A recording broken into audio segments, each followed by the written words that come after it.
இன்று இரவு தியானத்திற்காக தேவன் நமக்கு தந்த வேத வசனம் 33வது சங்கீதம் 6வது வசனம். கர்த்தருடைய வார்த்தையினால் வானங்களும் அவருடைய வாயின் சுவாசத்தினால் அவைகளின் சர்வ சேனையும் உண்டாக்கப்பட்டது. கிறிஸ்துவுக்குள் பிரியமானவர்களே, தேவனுடைய வார்த்தைக்கும் உங்களுக்குமான தொடர்பு எப்படி இருக்குது? என்றைக்காவது அதை யோசித்து பார்த்துருக்கீங்களா? நமக்கும் ஆசீர்வாதத்துக்குமான உள்ள தொடர்புக்கும் இதுக்கும் நிறைய சம்பந்தம் இருக்குது. இப்போ உங்களுக்கும் வார்த்தைக்கும் இடையே இருக்கக்கூடிய தூரம் அதிகரிக்க அதிகரிக்க நீங்கள் என்னென்ன ஆசீர்வாதங்களை சுதந்திரிக்கும்னு நினைக்கிறீங்களோ அதுக்கான தூரமும் அதிகமாகும். அண்ட சராசரங்களையும் தேவனுடைய வார்த்தை தான் உண்டாக்கி இருக்குது. அப்படின்னா நமக்கு தேவனால் தர முடியாத ஆசீர்வாதங்கள் என்று எதுவுமே இருக்க வாய்ப்பில்லை. ஒவ்வொரு நாள் முடியும் போதும் நம்முடைய உள்ளான மனுஷனை வளர்க்க நாம் செய்தவைகள் என்ன, நாம் என்ன பேசினோம், என்னென்ன தெய்வ வார்த்தைகளை நம்ம பயன்படுத்தினோம், நாம் அறிக்கையிட்ட ஜீவ வார்த்தைகள் எது இதெல்லாம் மிக மிக முக்கியம். தேவ பிள்ளைகளை, உன்னுடைய வாயை திறந்து நீ பேசும் வார்த்தைகளை குறித்து, இருதயம் திறந்து நீ சிந்திக்கும் சிந்தனைகளை குறித்து எச்சரிக்கை உள்ளவனாக இருக்கணும். காரணம் அதுதான் உங்கள் வாழ்க்கை கட்டப்படுவதற்கும் இடிக்கப்படுவதற்குமான பாதைகளை திறந்து வைக்குது. நான் நம்புகிறேன், வார்த்தைகளை நேசிக்க, வாசிக்க, இறுக பற்றி கொள்ள தீர்மானம் எடுத்திருக்கும் உங்களை தேவன் ஒரு தனித்துவமான ராஜ பாதையில் நடத்துவார். ஜெபிப்போமா? எங்கள் அன்பின் பரலோக தகப்பனே, இன்று முழுவதும் என்னையும் என் குடும்பத்தில் இருக்கிற ஒவ்வொருவரையும் பாதுகாத்தீங்கப்பா. உண்மை நன்றியோடு துதிக்கிறோம், ஸ்தோத்தரிக்கிறோம். இந்த இரவு வேளையில் எங்களுக்காக நீங்கள் தந்த வசனத்திற்கு நன்றியப்பா. எங்களோடு பேசியிருக்கீங்க, ஒவ்வொரு வார்த்தைக்காக நன்றி. என்னோடு ஜெபித்து கொண்டிருக்கும் ஒவ்வொரு பிள்ளைகளையும் உங்கள் கரத்தில் கொடுக்குறேன்ப்பா. அந்த பிள்ளைகள் போகும்போது வரும்போது ஆசீர்வதிங்க. அவங்க இருதயத்தின் வாஞ்சிகள் எல்லாவற்றையும் நிறைவேற்றுங்கப்பா. என்னென்ன காரியங்களுக்காக இப்பொழுது ஜெபிக்கிறாங்களோ அதிலெல்லாம் அவர்களுக்கு ஒரு வெற்றியை கொடுங்கப்பா.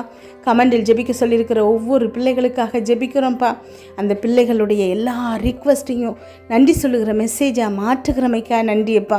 ஒரு பிள்ளை கூட வெறுமையாய் திரும்பாதபடிக்கு எல்லாருக்கும் நீங்கள் உதவிகள் செய்கிறீங்கப்பா. உண்மை நன்றியோடு துதிக்கிறோமாப்பா, ஸ்தோத்தரிக்கிறோமாப்பா. என்னோடு ஜெபித்து கொண்டிருக்கும் நீங்கள் ஒவ்வொருத்தரும் இன்றைக்கு கொஞ்சம் ஆழமாக யோசித்து பாருங்கள். தேவனுடைய வார்த்தை உங்கள் மனசில் எவ்வளவு பெரிய மாற்றத்தை கொண்டு வந்திருக்குது. நீங்கள் ஒரு கவலையில் மனசு சோர்வாக இருக்கும்போது தேவனுடைய வார்த்தை உங்களை தேற்றுகிறதா அப்படின்னு யோசித்து பாருங்கள். அவர் உங்களுக்காக நிறைய வார்த்தைகளை அனுப்புகிறாரு. உங்களை தேற்றுவதற்காக அவர் நிறைய வார்த்தைகள் அனுப்புகிறாரு. ஆனால் அதெல்லாம் உங்ககிட்ட உங்களுக்கான கிரியைகளை செய்திருக்கா அப்படிங்கிறத கொஞ்சம் யோசித்து பாருங்கள். தேவன் உங்கள் மேலே நேசமாக இருக்கிறாரு.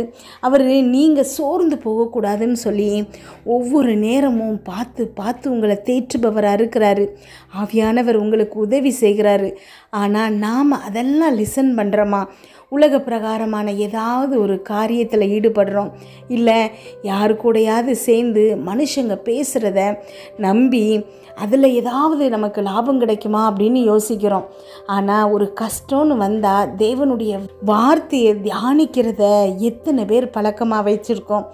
தேவனுடைய வார்த்தை நம்முடைய வாழ்க்கையில் சகலத்தையும் சிருஷ்டிக்க வல்லமையாக இருக்குது அப்படிங்கிறது நாம் எத்தனை பேர் புரிஞ்சு வச்சுருக்கிறோம்? இந்த அகில உலகத்தையும் தேவன் வார்த்தையால் தான் படைத்தார். அதே ஜீவனுள்ள வார்த்தை இன்றைக்கு நமக்குள்ளே இருக்குது. தேவன் நமக்கு ஜீவனுள்ள வார்த்தைகளை அனுப்புகிறாரு. அந்த வார்த்தை நமக்குள்ளே கிரியை பண்ணணும்னா நாம் அதை லிசன் பண்ணணும். அந்த வார்த்தைகளை நம்ம கவனிக்கணும். இருதயத்தில் ஆவியானவர் நமக்கு என்னென்ன வார்த்தைகளை கொடுக்குறாரோ, என்னென்ன உந்துதலை கொடுக்குறாரோ அதெல்லாத்தையும் கவனமாக கவனிக்கும்போது தேவன் நம்ம வாழ்க்கையில் பெரிய அற்புதங்களை செய்ய வல்லவராக இருக்கிறாரு. இன்றைக்கு என்னோடு ஜெபித்து கொண்டிருக்கும் நீங்கள் ஒவ்வொருத்தரும் ஒரு தீர்மானம் எடுங்க. எந்த பிரச்சனைனாலும் முதல்ல நீங்கள் தேட வேண்டியது தேவனை, தேவனுடைய வார்த்தையை, தேவன் உங்களுக்கு கொடுத்த வாக்குத்தத்தங்களை அதை இறுகமாக நீங்கள் பற்றி கொள்ளும்போது தேவன் உங்களை அந்த பிரச்சனையிலேருந்து தப்புவிக்க வல்லவராக இருக்கிறாரு. உங்களுக்கும் வார்த்தைக்குமான தூரம் ரொம்ப கம்மியாகணும். தூரமே இருக்கக்கூடாது. அப்படின்னா உங்கள் கையில் அத்தனை ஆசீர்வாதங்களும் இருக்கும். எப்போ உங்களுக்கும் வார்த்தைக்குமான தூரம் அதிகமாகுதோ அப்போது உங்களுக்கான ஆசீர்வாதங்களும் உங்களை விட்டு தூரம் தள்ளி போயிடும். நீங்கள் இதை செஞ்சு பாருங்கள். எதுக்கெடுத்தாலும் தேவனுடைய வார்த்தையை இறுக பற்றி பாருங்கள். ஒரு சின்ன விஷயம் பெரிய விஷயம் இல்லை. அன்றாட உங்களுடைய தேவைகளுக்கே நீங்கள் அந்த வார்த்தையை இறுக பற்றும்போது உங்களுக்கு ஒரு வித்தியாசத்தை நீங்கள் பார்ப்பீங்க. உங்கள் வாழ்க்கையில் ஒரு பெரிய மாற்றத்தை நீங்கள் பார்ப்பீங்க. நூற்றுவர் தலைவன் இயேசு கிறிஸ்து கிட்ட வந்து தன்னுடைய வேலைக்காரனை சுகமாக்கும்படி வேண்டும்போது அவனுக்கு அவருடைய வார்த்தையின் வல்லமை தெரிஞ்சிருந்தது.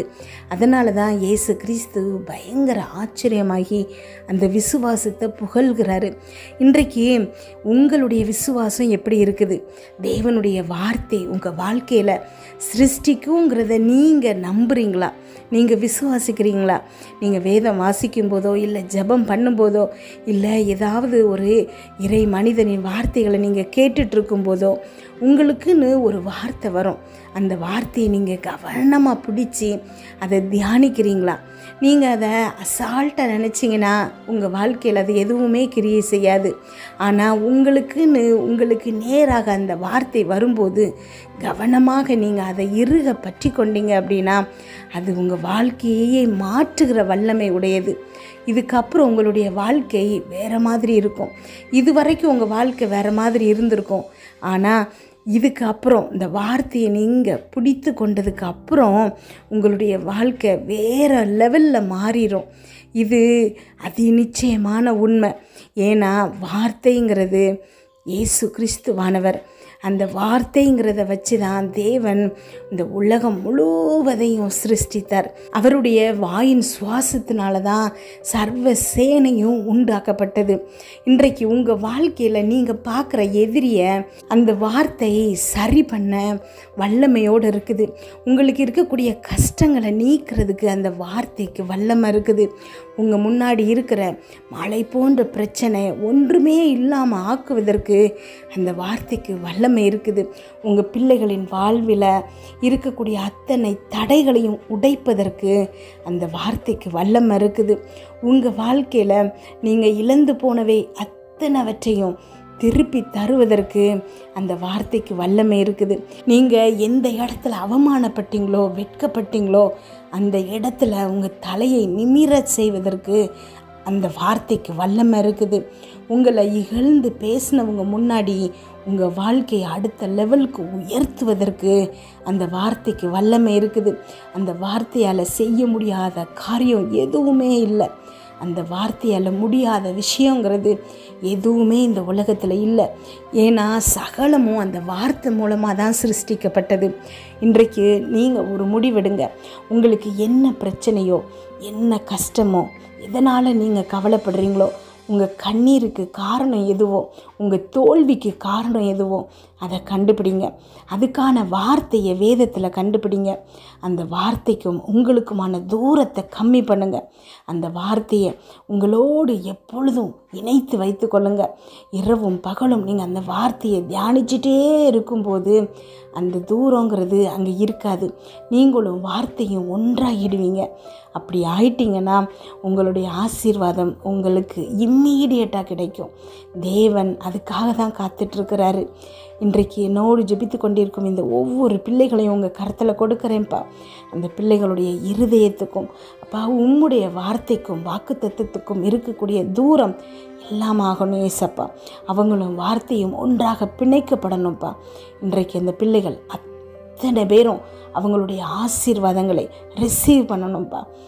எது பிரச்சனைன்னு அவங்க நினச்சிட்ருக்காங்களோ அதெல்லாம் ஒன்றுமில்லாமல் ஆக்குகிற உங்களுடைய கிருபைக்காக நன்றி ஏசப்பா. ஒவ்வொரு பிள்ளைகளையும் நீங்கள் நேசிக்கிறீங்கப்பா. இதுவரைக்கும் அவங்க வாழ்க்கையில் இருந்த பிரச்சனைகளை நீக்கி சுகமாய் தங்க பண்ணுறீங்க ஏசப்பா. ஆமேன். அப்பா உம்முடைய வாயின் வார்த்தைகள்னால அப்பா உம்முடைய ஜீவ சுவாசத்தினால் உண்டாக்கப்பட்டிருக்கிற இந்த பிள்ளைகள் அப்பா வாழ்க்கையில் எல்லா ஆசீர்வாதங்களையும் பெற்று சுகமாய் தங்க பண்ணுங்கப்பா. இன்று இரவு இந்த பிள்ளைகள் தூங்கும்போது சுகமான உறக்கத்தை கொடுங்க, நல்ல சொப்பனங்களை கொடுங்கப்பா. வீட்டை சுற்றியும் இரத்தத்தை தெளிக்கிறோம். அதிலிருந்து புறப்படுகிற வல்லமை எல்லா தீங்கு பொல்லாப்பு பொறாமை எரிச்சல் கெட்ட ஆவிகள் பில்லி சூனிய மந்திரம் செய்வினை பாவம் சாபம் நோய் விபத்து எல்லாற்றிலிருந்து விலக்கி பாதுகாப்பதாக. நாளை காலை எழுந்திருக்கும் போது புதிய கிருபையால் தாங்குங்கப்பா. இதை கேட்டுக்கொண்டிருக்கும் ஒவ்வொரு பிள்ளைகளின் இருதயத்தையும் உடைய கிருபையினாலும் சமாதானத்தினாலும் பலப்படுத்துங்க. இயேசு கிறிஸ்துவின் மூலம் ஜெபம் கேளும் நல்ல பிதாவே, ஆமேன்.